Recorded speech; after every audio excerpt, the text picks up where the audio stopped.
रामचंद्र खरातजी,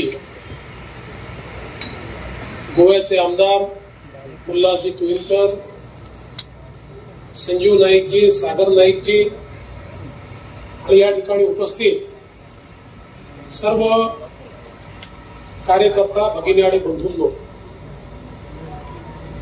पत्रकार सगळे या ठिकाणी उपस्थित आहेत. त्यामुळे पत्रकारांना आधीच सांगतो ही जाहीर सभा नाही, आमची कार्यकर्त्यांची बैठक होती, त्याच्यामध्ये तुम्ही आल्या. नाहीतर 10 वाजेनंतर तुम्ही सभा कशी घेता अशा प्रकारचा प्रश्न निर्माण करून उगीच आमच्यावर आचारसंहितेचा गुन्हा बिना दाखल करू नका.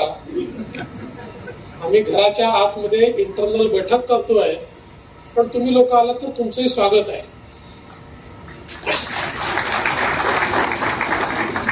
खरं म्हणजे या निवडणुकीमध्ये प्रचाराचे दिवस फार कमी मिळाले, कारण फॉर्म भरल्यानंतर दिवाळी सुरू झाली, त्यामुळे 5 तारखेपर्यंत आपण प्रचारच चालू करू शकलो नाही. आणि आता 18 तारखेला प्रचार संपणार, म्हणजे एकूण 13 दिवस केवळ प्रचाराला मिळाले. आणि म्हणून मग आम्ही हा निर्णय केला की 13 दिवसामध्ये ज्या मतदारसंघांमध्ये जास्तीत जास्त आवश्यकता आहे अशा मतदारसंघांमध्ये आपण सभा करायच्या. आणि रोज 5-7 सभा आम्ही करतो. आणि अर्थातच हा मतदारसंघ 100% निवडून येणार हे माहिती असल्यामुळे इथे सभा घेण्याची कुठलीही आवश्यकता नाही हे मला माहिती होतं. पण तरी देखील अशा सगळ्या मतदारसंघामध्ये किमान आपण प्रचार संपल्यानंतर रात्री आपल्या कार्यकर्त्यांची भेट घ्यावी या दृष्टीनं अशा काही मतदारसंघामध्ये मी फिरतोय. आणि म्हणूनच आज तुमच्यासारख्या सगळ्या कार्यकर्त्यांची भेट व्हावी म्हणून मी या ठिकाणी आलोय. खरं म्हणजे या मतदारसंघामध्ये आणि या नवी मुंबईमध्ये नाईक साहेबांनी केलेलं जे काम आहे हे कोणालाही सांगण्याची आवश्यकता नाहीये. खऱ्या अर्थानं नवी मुंबईचे शिल्पकार म्हणून नाईक साहेबांकडे पाहिलं जातं. आणि मी नेहमी पाहतो की मी मुख्यमंत्री असताना असेल, मी विरोधी पक्ष नेत्यांना असेल किंवा आता उपमुख्यमंत्री म्हणून असेल, या नवी मुंबईमध्ये कुठलीही गोष्ट ही जर जनहित विरोधी आहे असं नाईक साहेबांना वाटलं तर ते प्रचंड अस्वस्थ असतात.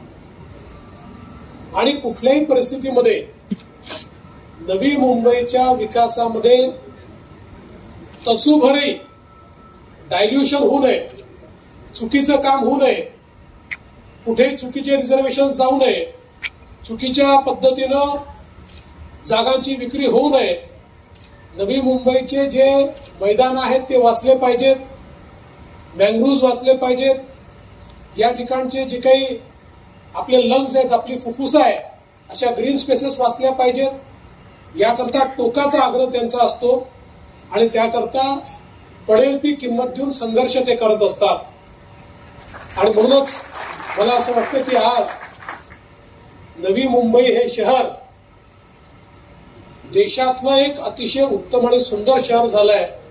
याचं कारण अशा प्रकारचे नेते या शहरामध्ये सातत्याने लक्ष ठेवून असतात आणि या शहराला एक दिशा देत असतात.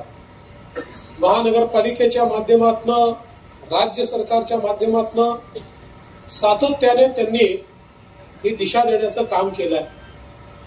आणि म्हणून मला विश्वास आहे की याही वेळी आधीपेक्षा आजपर्यंत त्यांनी जी काही मॅक्सिमम लीड घेतली असेल, जो साहेबांचा रेकॉर्ड असेल, स्वतःचाच रेकॉर्ड यावेळेस ते तोडतील आणि प्रचंड मताने निवडून येतील.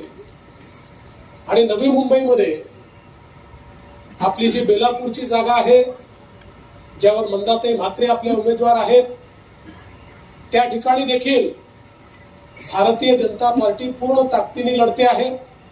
आपले सगळे कार्यकर्ते कामाला लागलेले आहेत आणि मला विश्वास आहे की या दोन्ही जागा भारतीय जनता पार्टी निवडून येईल आणि 100% निकाल नवी मुंबईचा हा भारतीय जनता पक्षाच्या बाजूने असणार आहे आणि त्या दृष्टीने निश्चितपणे आपण सगळे कामाला लागलेले आहात।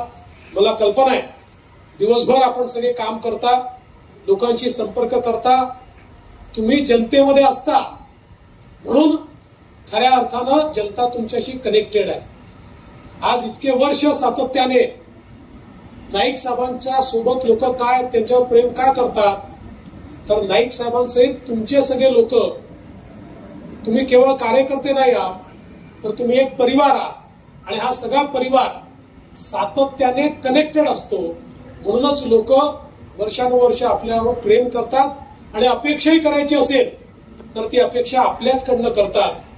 मी तुम्हाला एवढंच या निमित्ताने सांगतो, मी राज्याचा दौरा करून येतोय, रोज राज्यामध्ये फिरतो आणि मला पूर्ण आत्मविश्वास आहे, पूर्ण आत्मविश्वास महाराष्ट्रामध्ये पुन्हा एकदा महायुतीचं सरकार येत आहे, चांगल्या प्रकारे येत आहे।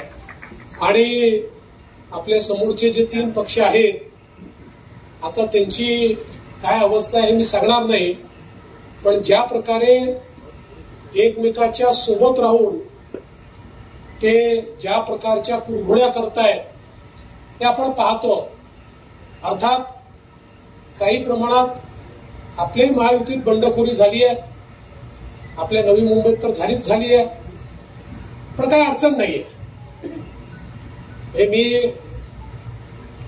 कोणाला कमी लेखत नाही, पण मला असं वाटतं की ठीक है, अपनी ताकत आजमा लो, अपनी हैसियत क्या है ये आपको भी समझ में आ जाए।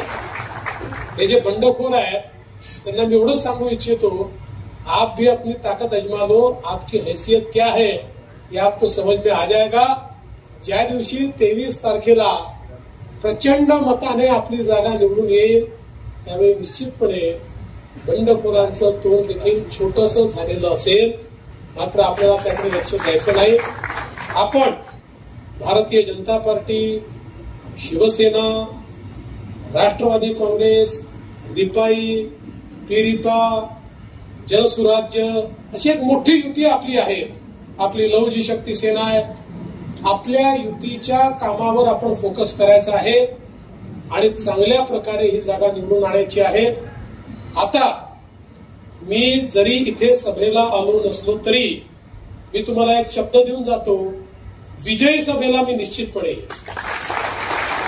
आणि विजयी सभा आपलं सरकार बनवूनच आपण घेऊ हा विश्वास मी आपल्या सर्वांना देतो।